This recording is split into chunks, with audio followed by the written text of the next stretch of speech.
अभी देख रहे हो कि मुझे कैसे फील लग रहा है सूझे क्योंकि मैं नींद नहीं हो रही गर्मी से। पता नहीं तो गर्मी पड़ रही ज़्यादा तो नींद होती ही नहीं है सही से, इस वजह से आप लोग को ऐसा फेस दिख रहा होगा। तो जो पार्ट 1 था कि मेरी OCD कैसे ठीक हुई थी, तो अभी इसका सोचा मैंने पार्ट 2 डाल दूँ। तो उस टाइम जो मैंने आपको यहाँ तक मेरी बात ख़त्म हुई थी कि मैंने एक लड़के का जो देखा था वीडियो, जो OCD से बाहर आया था, वो अपनी वीडियो बना रहा था यूट्यूब पे, और एक लड़की भी थी दीक्षा जो अपनी वीडियो डाल रही थी OCD से बाहर आने के बाद। तो मैंने ज़्यादा उन्हीं दोनों को फॉलो किया था। और दूसरा, और मैंने काउंसलिंग थोड़ी सी ली थी उन्हीं से उस टाइम।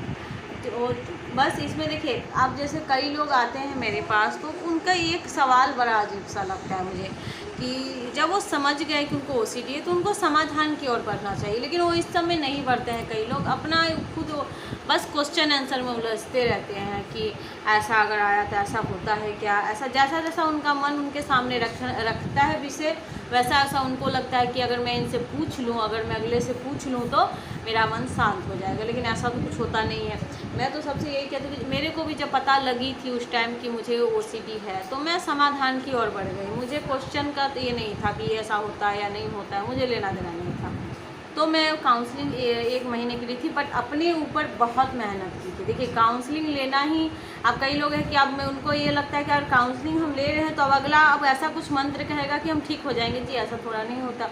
वो जो आपको सिखाएंगे, सीखना आपको पड़ेगा।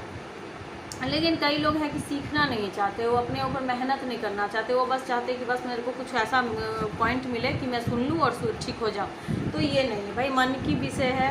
मन में अगर वो विचार इतने समय तक रही है तो जाने में भी समय लेगी। तो इसलिए आप लोग मतलब हिम्मत धर के, मैंने भी वही किया था। मैंने जल्दबाजी नहीं की थी, कोई हड़बड़ाहट नहीं की थी कि मैं अभी काउंसलिंग ली हूँ तो मैं अभी क्यों नहीं ठीक हो रही हूँ। नहीं, मेरे को भी इतना पता था कि भाई इतने दिन से अगर विचार बैठा था दिमाग में तो उसे जाने में समय लगेगा, थोड़ी मेहनत ज़रूर लगेगी। प्रैक्टिस जो करवा रहे थे वो प्रैक्टिस मैंने सीखा था कि थॉट को कैसे इग्नोर करना चाहिए, कैसे उस ब्रेक लगाया जाए, उस पैटर्न को कैसे मन के अंदर इंटर करने से पहले ही थॉट को रोक दिया जाए। तो ये सब मैंने सीखा था। तो काउंसलिंग 1 महीने ली थी, बाकी उसके बाद मैंने प्रैक्टिस भरपूर की थी। जहाँ मुझे मौका मिलता कि अच्छा ये पॉइंट सही है, इस पॉइंट से मेरी OCD एकदम आराम लग रही है, तो उस पॉइंट को मैं लिख लेती थी, बार बार लिखती थी। जितने बार आप अगर कोई नेगेटिव थॉट घुसने एंटर कर रही थी या OCD के विचार एक्टिव हो भी जाते थे उस टाइम, तो मैं डरती नहीं थी। मैं सोचती थी हाँ ठीक है, अभी घबराना नहीं है, अभी इसको लिख देना चाहिए। जितनी बार मैं लिखूँगी उतनी बार ये कमज़ोर पड़ जाएगा और मुझे इग्नोर करने में ठीक रहेगा।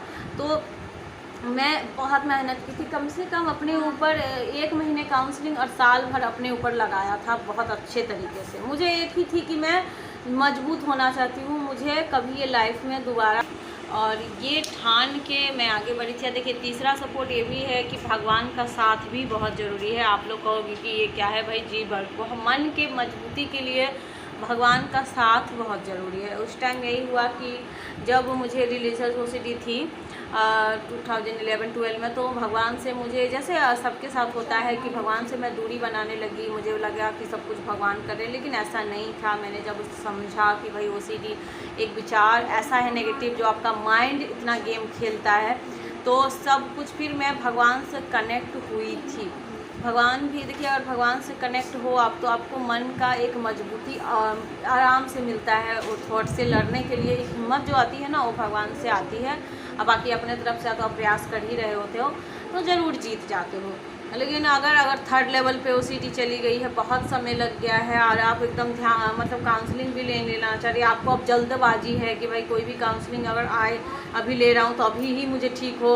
अब जैसे कई लोग मेरे से ही सवाल जवाब करते हैं कि आप कितने दिन में ठीक होगी, क्या इतने दिन में ठीक हो जाएगी, आप मुझे गारंटी दो।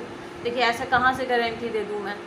और आप लोगों को मैं पहले कहना चाहूँ कि मैं कोई साइकोलॉजिस्ट तो हूँ नहीं, डॉक्टर नहीं। आप कई लोग मुझे फ़ोन लगा लगा के क्वेश्चन आंसर के लिए मैंने नंबर नहीं दिए हैं। मेरे को ये इसके लिए नंबर दिया है कि जिनको ज़रूरत है